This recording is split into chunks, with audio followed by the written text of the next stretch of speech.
thanks for checking back in with us this week. I got one big question I want to ask Bill.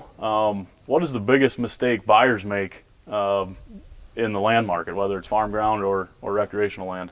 Well, I can speak to recreational land, and then you'll have to speak to farm ground because I don't have enough money to buy any farm ground. But for a while, I was buying a lot of recreational land. And, I'm kind of back in it again now. But I think the biggest mistake that you make is probably one that realtors don't want us, layman buyers to know, is that you don't want to have an emotional approach to the buying side.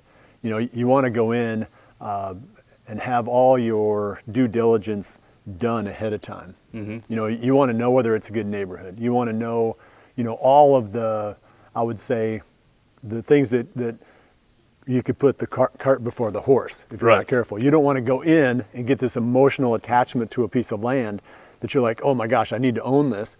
And then you can talk yourself into overlooking all these other factors. The unknowns that you don't know about. Right. You want to kick over those rocks that you really don't want to kick over. You want to find out what's the worst case scenario. What is that neighbor that's like, gosh, I don't know about that guy. I better call the game warden in this area and find out, what's the scoop on this guy, because you don't want to get excited about the land once you get there and it's like take this emotional ownership of it before you've really qualified it. Right. And it's tough to do in today's market. I mean, you got to be really kind of on top of stuff. I feel like you almost have to have neighborhoods in mind where you have a really comfort with certain areas. That way when something comes up, you can move quick.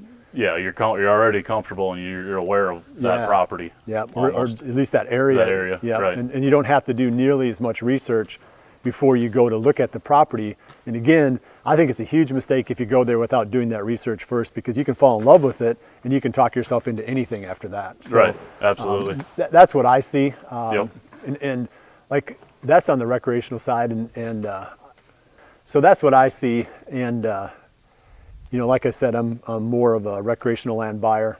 I mean, you've got to understand all those variables. We've talked about them earlier when I was with Jacob a couple of times. We talked about, what makes for a great whitetail deer hunting property. Right. We went through maybe the five things or six or whatever it is, that are on the list.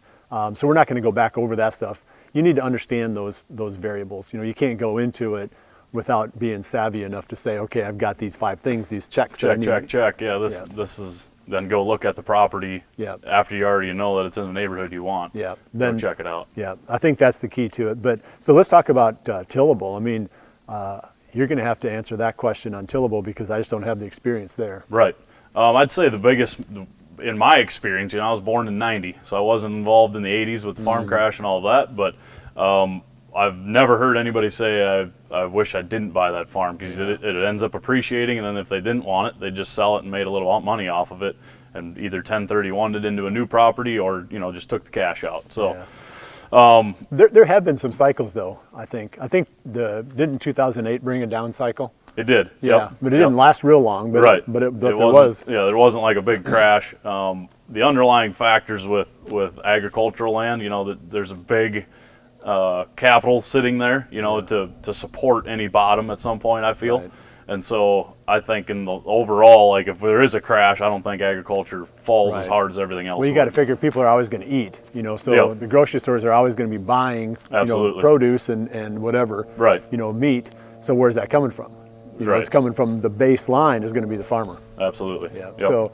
So I guess the question I have too is, how do these a lot of times this tillable land is bought as a multiple of the CSR on the ground. Yep. That number seems like it's moving around a lot. I mean, what determines what that multiple of the CSR is that is the fair market value for tillable land? Right. So yeah, it all depends on the neighborhood essentially, or the county.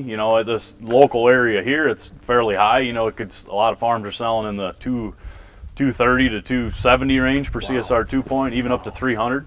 And then if you go, west, there's a lot like Delaware County, Fayette County. A lot of those farms are selling off at, on a live auction. Yeah. They sell at like average 175, maybe up to 200. But see, at the end of the day, those are better values, right? Yeah, absolutely. Yeah, they're more productive farm. Just in certain markets or certain counties, there's a lot of, like in this, for example, around here, there's a lot of cattle getting fed. Yeah. And so rather than traveling clear out there to get feed or a place to haul manure, they'd rather just have the neighbor farm.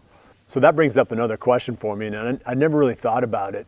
but you can only put so much manure on an acre of land. Yes. So in order to say I want to increase the size of my feedlot, either for hogs or for cattle, you have to have more land to put that on. Right. So absolutely. that can drive the value too. Yep. Yeah, that's definitely what's happening in certain counties. There's a lot of livestock, and they need a place to go with manure. They, dairies. Same thing with dairies, is they want to chop corn. They don't want to haul it 10 miles. They want to haul it a half a mile from right down the road. Yeah.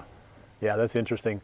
And how big are the farms now? What's like an average farm? Because I keep thinking when I was a boy, the average farm was 120 acres or 140 I'm on the acres. same page with you on that. Yeah. Once I got selling in the land, I felt like I learned more about it, obviously, but it was eye-opening. I'd say, the farmer was a lot bigger. The average farmer was a lot bigger than I had thought. So 500-600 acres isn't that big of a tillable farm anymore. No, I'd say that's on the smaller side in most situations. So these guys are always looking to add another 120 or something nearby. Yeah, it seems the bigger guys, if you're not growing, you're going to go away. That's kind of how it feels. Okay, so recapping, not coming prepared is the biggest mistake on recreational land, and give me again kind of your recap of the biggest mistake on the tillable, then we'll finish up here. Yeah, I'd say it just seems, no matter if they're, I'm talking to a farmer that is 80 years old or 30 years old, even myself, everybody's got a story of, man, I wish I would have bought that farm. Yeah. I wish I would have bought that farm. So if you're at a live auction and you have your number and it's just one more bid, it seems most of the time it makes sense to do long term. Yeah. So that's interesting. So I appreciate you joining us this week. So keep checking back, and we'll keep bringing them to you.